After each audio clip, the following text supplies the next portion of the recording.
আসসালামু আলাইকুম। সবাইকে স্বাগতম বিন্যাস সমাবেশের আর একটি নতুন লেকচারে। সবই তো করলাম, ভোট দিলাম, আংটি পড়লাম, সবই করেছি। এবারে আমরা চিঠি দিব আমাদের প্রিয়জনকে। তো চিঠি দেওয়া শেখাবো না, বরং আমি শেখাবো চিঠিটা তুমি কত উপায়ে দিতে পারো। দেখো, আমাদের আলোচনার টপিক হচ্ছে চিঠি পোস্ট বক্স সংক্রান্ত। প্রশ্ন কি বলছে?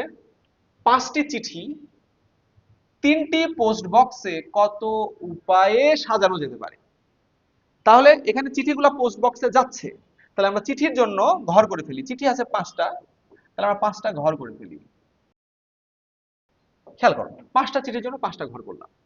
এখন এটা হচ্ছে প্রথম চিঠি, এটা হচ্ছে প্রথম চিঠি, এটা দ্বিতীয় চিঠি, তৃতীয় চিঠি, চতুর্থ চিঠি, পঞ্চম চিঠি। এখন বলে প্রথম চিঠিটা চাইলে 3টা পোস্ট বক্স আছে। প্রথম চিঠিটা প্রথম পোস্ট বক্সে যেতে পারে, দ্বিতীয় পোস্ট বক্সে আমি দিতে পারি, তৃতীয় পোস্ট বক্সে আমি দিতে পারি। তাহলে প্রথম চিঠিটা যে কোনো এই 3টা পোস্ট বক্সের যে কোনো পোস্ট বক্সে যেতে পারে না? তাহলে এই চিঠিটা যেতে পারে কত উপায়ে পোস্ট বক্সে? 3 উপায়ে। এখন ধরো প্রথম চিঠিটা আমি প্রথম পোস্ট বক্সে ফেলেছি, এর মানে কি এই যে আমি দ্বিতীয় চিঠিটা আর প্রথম পোস্ট বক্সে দিতে পারবো না? এরে ভাই, আমি তো চাইলে 5টা চিঠি প্রথম পোস্ট বক্সে দিয়ে দিতে পারি। তাহলে আমার কিন্তু এটা যেখানে যাক, দ্বিতীয় চিঠিও কিন্তু ওই 3টা পোস্ট বক্সের যে কোনো একটা পোস্ট বক্সে যেতে পারে। তাহলে এই চিঠিও কয় উপায়ে পোস্ট বক্সে যেতে পারে? 3 উপায়ে। এই চিঠিও পোস্ট বক্সে যেতে পারে কয় উপায়ে? 3 উপায়ে। এই চিঠিও পোস্ট বক্সে যেতে পারে 3 উপায়ে। আর এই চিঠি সেও পোস্ট বক্সে যেতে পারে কয় উপায়ে? 3 উপায়ে।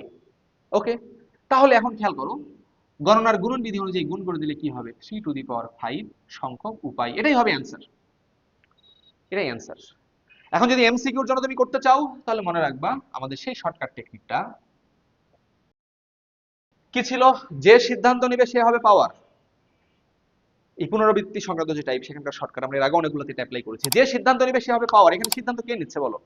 পোস্ট বক্স সিদ্ধান্ত নিচ্ছে যে এই চিঠি তুমি আমার পোস্ট বক্সের ভেতরে আসো, এই চিঠি তুমি আমার ভেতরে আসো, এরকম না। এন্ড প্রথম পোস্ট বক্স যদি নিজে লাগে এই চিঠি তুমি আমার কাছে আসো, দ্বিতীয় পোস্ট বক্সে বসে থাকবে নাকি? ও তো চাইতে পারে তাকে।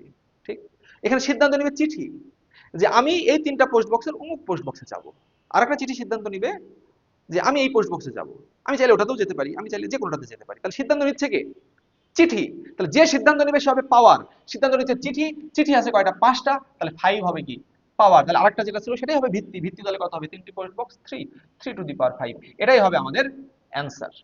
ওকে, আশা করি সবাই এই প্রবলেমটা বুঝতে পেরেছে।